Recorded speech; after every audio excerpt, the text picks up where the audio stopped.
The story opens in the year 2847, 300 years after humanity vanished from the galaxy. The once mighty Terran Federation had controlled nearly half the known systems before mysteriously disappearing overnight. No ships, no colonies, no trace, as if an entire civilization had simply faded into myth. In their absence, three major alien powers rose to fill the void. The hegemony, led by the militaristic reptilian Krollex, claimed the central systems with their massive war fleets. The elegant insectoid Vex established their trade coalition across the Outer Rim, controlling commerce with calculated precision.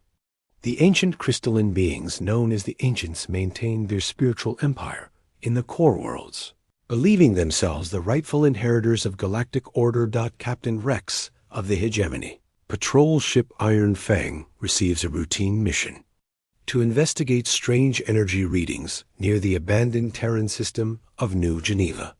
His crew, veteran warriors who had heard tales of the mysterious humans from their grandfathers, approached the dead system with casual confidence. The Krollex had grown powerful in humanity's absence, their technology advancing, their armies conquering dozens of worlds. As they enter the system, Rex's sensors detect something impossible: a single small craft drifting near the planet's moon. The ship's design is unlike anything in their databases: smooth, organic curves mixed with brutal efficiency.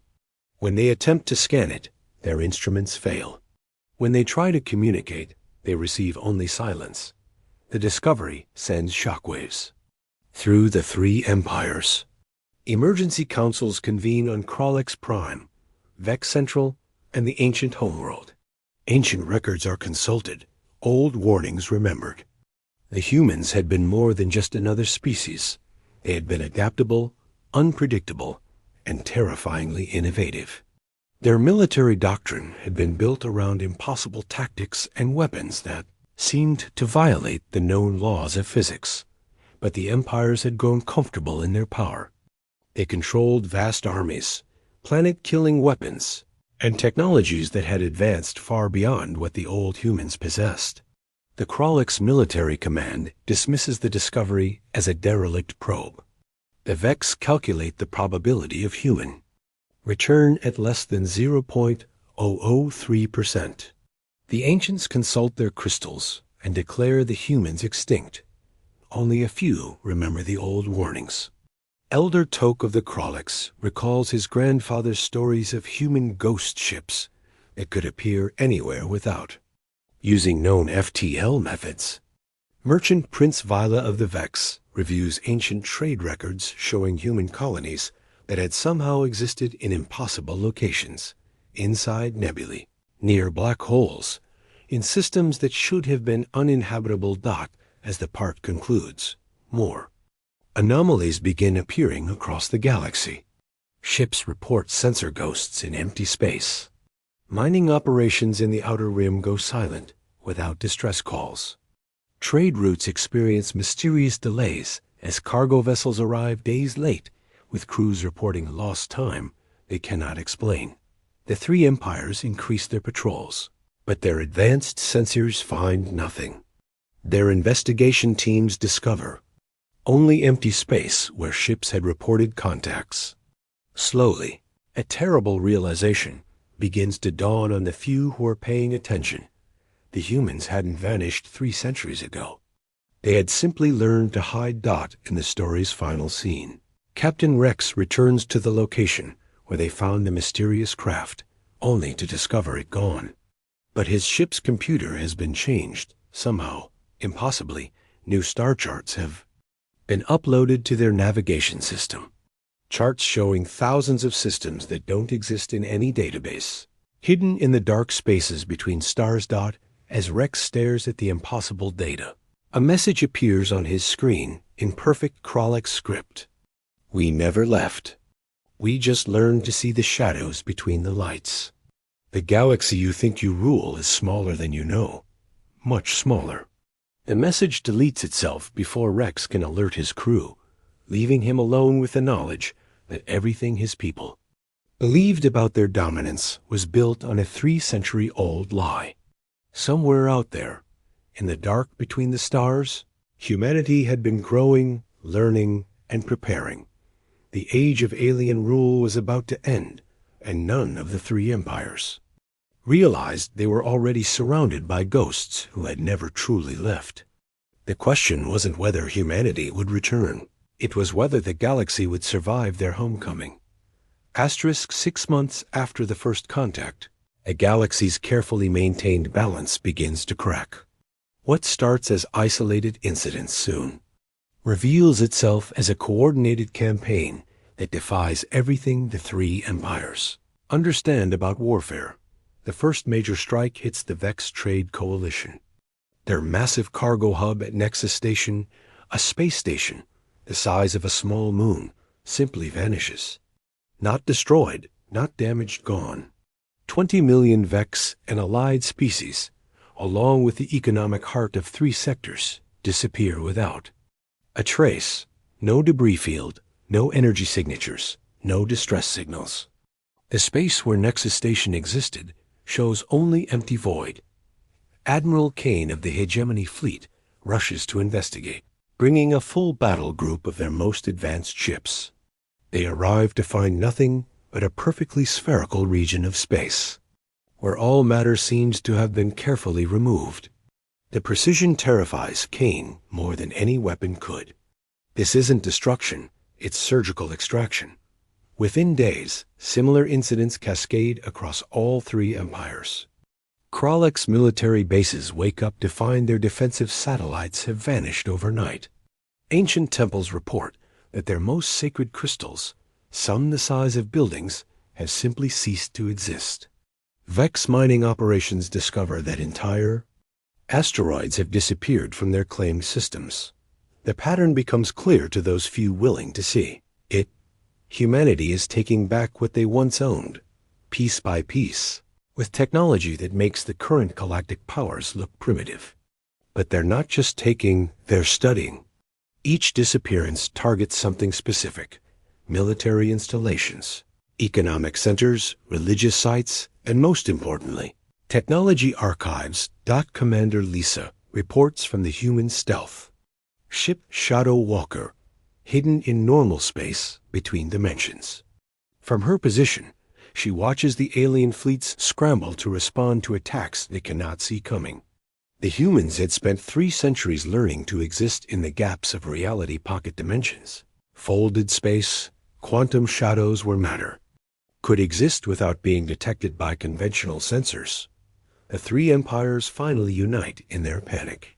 The Kraleks contribute their military might. The Vex provide logistical networks, and the ancients offer their understanding of space-time manipulation. Together, they create the largest combined fleet in galactic history. Over 10,000 ships, armed with planet crackers and reality-warping weapons. Their target is the old human homeworld, Earth, still orbiting its yellow star in what they believe is an empty system.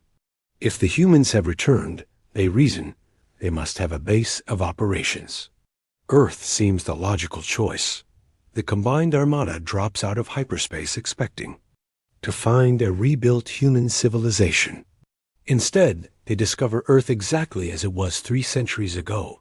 Blue oceans, green continents, white clouds. Beautiful and apparently uninhabited.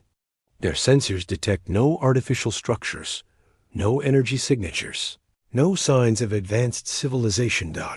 What they don't realize is that they're looking at the galaxy's most sophisticated illusion. Humanity learned long ago that the best way to hide something is to make it look exactly like what people expect to see. Earth appears empty because humanity wants it to appear empty. As the alien fleet takes up positions around the planet, preparing for a bombardment that will turn Earth into molten rock, the humans spring their trap. It's not violent or dramatic, it's terrifying in its simplicity. One by one, ships in the Allied fleet simply lose power. Not destroyed by weapons, not disabled by attacks, they just stop working. Life support continues. Gravity remains stable, but engines, weapons, and communication systems shut down as if someone had flipped a switch. Admiral Kane watches in horror as his flagship systems fail one by one. His crew reports that their computers are being rewritten by an outside source, but their sensors show no enemy vessels, no energy beams, no signs of attack. The humans have learned to reach through dimensions and touch their technology directly. Within hours, the entire combined fleet hangs powerless in Earth's orbit. 10,000 ships, millions of crew members, all helpless. Then the messages begin appearing on their screens, written in each species' native language. Welcome home. You've been ruling our galaxy while we were away. We appreciate you keeping it warm for us. Now we need to talk about the terms of your surrender.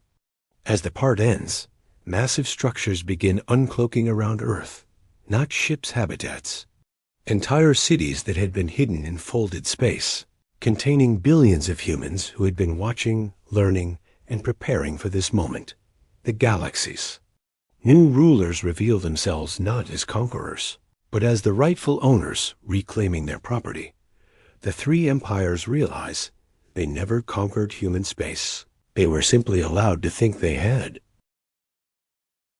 The revelation of humanity's true strength sends shockwaves through every inhabited world. The combined fleet remains powerless in Earth's orbit, their crews forced to watch as the truth of the last 3 centuries unfolds before them. General Mark stands on the command deck of the human dreadnought Reclamation, a ship that phases in and out of visible space like a ghost made solid. Through quantum communicators that bypass normal space entirely, he addresses the paralyzed alien fleets directly, his words appearing simultaneously in every ship's command center. 300 years ago, we made a choice, Mark begins, his voice carrying across thousands of ships. We could fight you for control of the galaxy, destroying everything we'd built, or we could step back and let you believe you'd won. We chose patience. The history lessons that follow shatter everything the three empires thought they knew. Humanity hadn't fled, they had evolved. While the aliens fought over the visible galaxy, humans had learned to exist in the spaces between realities. They'd built their new civilization in pocket dimensions, quantum shadows, and folded space-time where conventional sensors couldn't detect them. Every human colony that had fallen had actually been evacuated through dimensional portals. Every human ship that had been destroyed had simply shifted to invisible frequencies of existence. The entire Terran Federation had stepped sideways into a hidden layer of reality, leaving behind empty worlds and false defeats to satisfy their enemies. Admiral Kane, still trapped aboard his powerless flagship, demands to know why humanity had waited so long to reveal themselves. The answer chills every alien leader listening. Because we needed to see what you would become with power. We needed to understand if you could be trusted with our galaxy. The verdict, delivered with cold precision, is damning.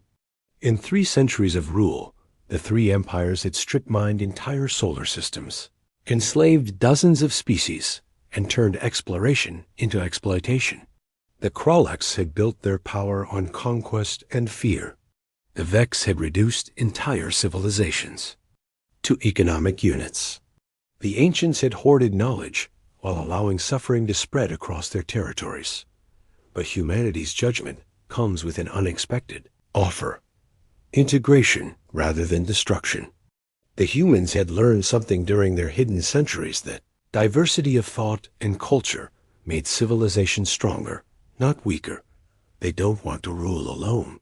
They want partners worthy of sharing the galaxy. The terms they present are non-negotiable, but surprisingly generous.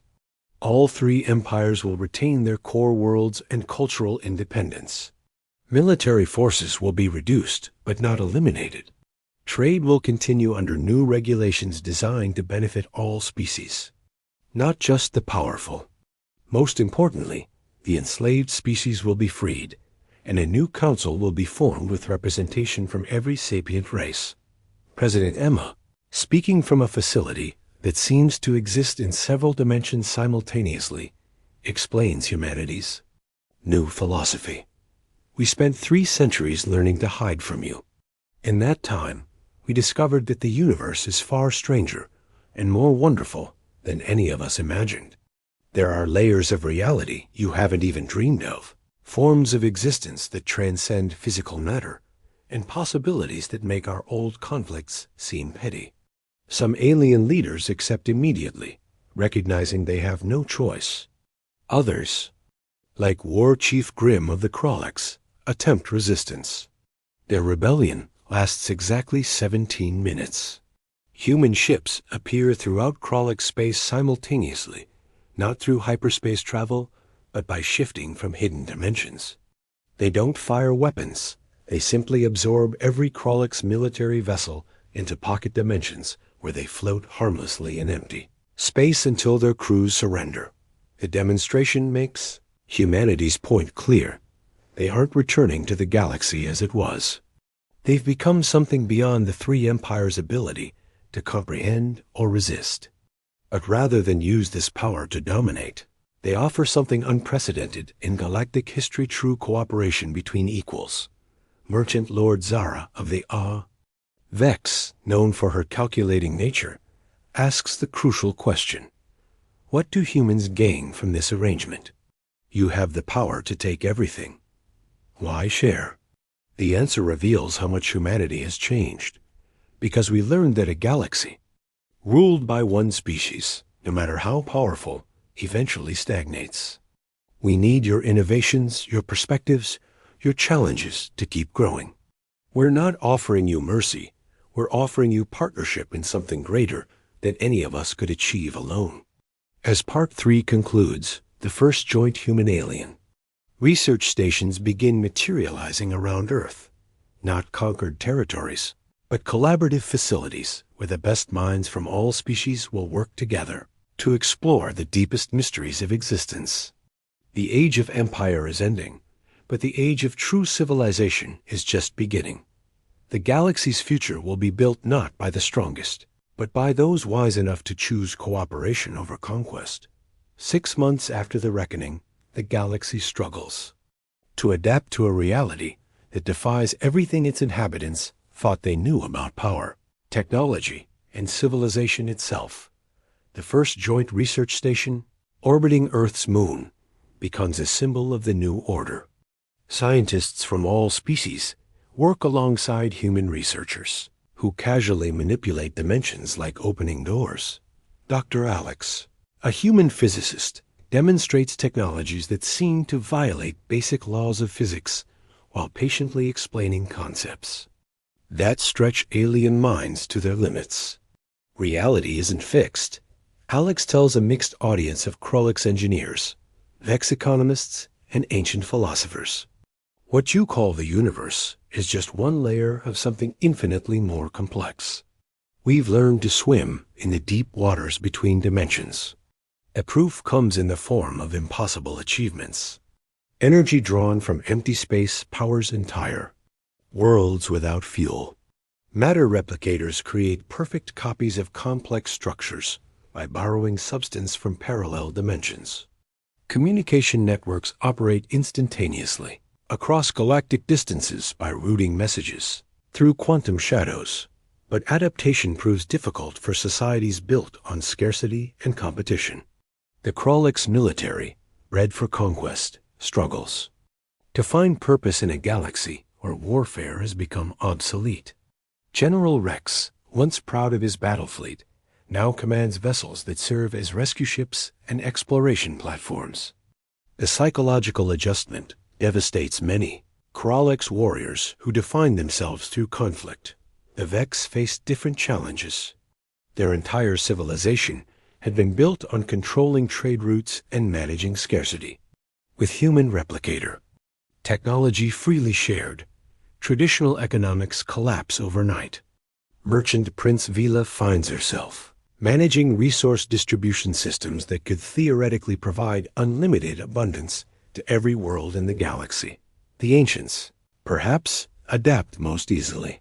Their crystal-based consciousness had always sensed deeper layers of reality, and human dimensional science validates their mystical beliefs. Elder Sage Kron reports that the crystals resonate with human technology in ways that enhance both species' abilities. Not all transitions proceed smoothly. The liberation of enslaved species creates refugee crises as billions of beings suddenly find themselves free but homeless. The hegemony's former slave worlds lack infrastructure to support their populations without their oppressors' systems. Director Sam, coordinating relief efforts from a mobile command center that exists in 17 dimensions simultaneously, works with alien leaders to address these challenges. The solutions they implement showcase humanity's evolved philosophy rather than imposing human systems. They help each species develop approaches that fit their unique needs and cultures. The most dramatic changes occur among the younger generation. Of aliens, children from all three empires adapt quickly to dimensional technology, learning to perceive reality layers that their parents cannot see. A new hybrid culture emerges, combining human innovation with alien perspectives to create something entirely unprecedented. Young Krolix warriors train alongside human dimensionalists, learning to channel their aggressive instincts into exploring dangerous realities. Vex youth develop new economic models based on creativity and innovation rather than scarcity management. Ancient children discover they can interface directly with human technology through their crystalline neural structures. However, resistance movements emerge across all three former empires. Some Krolix extremists, led by War Chief Rage, attempt to rebuild military forces using hidden weapons caches. Their rebellion ends when human intervention teams simply relocate all their weapons to pocket dimensions, leaving the rebels holding empty air. More sophisticated resistance comes from Vex isolationists who reject integration entirely. They attempt to establish closed systems using pre-human technology, only to discover that their infrastructure has become so dependent on human improvements that isolation means technological regression to pre-industrial levels, the most dangerous. Opposition emerges from a faction of ancients who believe humanity's dimensional manipulation threatens the fundamental order of existence. Led by Crystal Speaker Dark, they claim human technology risks unraveling reality itself. Their fears prove partially justified when a human research station accidentally creates a dimensional cascade that threatens to consume an entire solar system. The crisis tests the new alliance as human, Krolix, Vex, and ancient specialists must work together to prevent catastrophe. Engineer Lisa leads the joint response team, coordinating efforts across species barriers and dimensional boundaries. The solution requires combining human dimensional science with Krolix battlefield adaptability, Vex logistical precision, and ancient understanding of cosmic harmony. The successful resolution of the crisis marks a turning point. The four species don't just cooperate, they innovate together, creating solutions none could have achieved alone. The dimensional cascade is not only stopped, but converted into a new form of clean energy that powers development across dozens of worlds. As part 4 concludes, the first generation of truly integrated beings emerges individuals who think in multiple dimensions, communicate across species barriers, and see the galaxy not as territory to be controlled, but as a vast laboratory for cooperative exploration. Transformation is no longer just political or technological, it's evolutionary, creating something entirely new in galactic history. 5 years after humanity's return, the galaxy bears little resemblance to the war-torn territories once ruled by 3 competing empires. The changes run deeper than politics or technology. They represent a fundamental evolution in how sapient beings relate to existence itself. Captain David stands on the observation deck of the Unity, a vessel that incorporates design elements from all 4 major species. Around him, crew members from dozens of worlds work together, using technologies that seamlessly blend human dimensional science, Krolix durability engineering, Vex efficiency systems, and ancient harmony principles. The ship itself exists partially in normal space and partially in quantum dimensions, making it nearly invulnerable while allowing instantaneous travel anywhere in the galaxy. The destination for this historic mission lies beyond known space-a region where long-range sensors detect patterns suggesting the presence of other galaxy-spanning civilizations. Humanity's return had been just the beginning. Now the four allied species prepare to make contact with beings whose technologies and philosophies might dwarf even their combined achievements. Dr. Maya, the mission's chief scientist, reviews data streams that flow through dimensional channels from thousands of research stations. The galaxy's transformation had been remarkable: poverty eliminated through matter replication, disease conquered through dimensional medicine, even death becoming optional as consciousness transfer technology allows minds to survive bodily. Failure, but perhaps the most significant change, had been philosophical. The concept of ruling the galaxy now seemed primitive, like claiming to rule the ocean while standing on a beach. The four species had learned they were part of something far grander, a universe filled with layers of reality, each containing civilizations and wonders beyond imagination. The journey to the edge of known space reveals the extent of their progress. Planets that had been barren wastelands now bloom with carefully designed ecosystems that support hundreds of species. Space itself has been transformed. Dimensional engineering allows matter and energy to exist in configurations that should be impossible, creating habitats in empty void and cities inside folded space. Young crew members born after the integration represent the future of galactic civilization.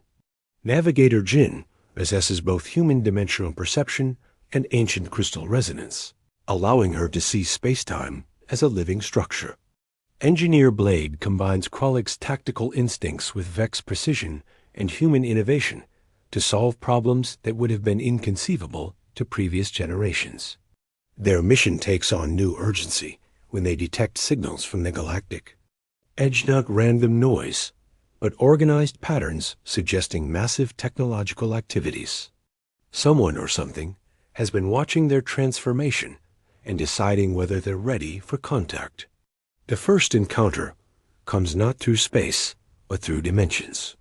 While investigating a seemingly empty solar system, the Unity is suddenly surrounded by structures that exist in 17 different dimensional layers simultaneously. The beings who greet them make humanity's return seem modest by comparison.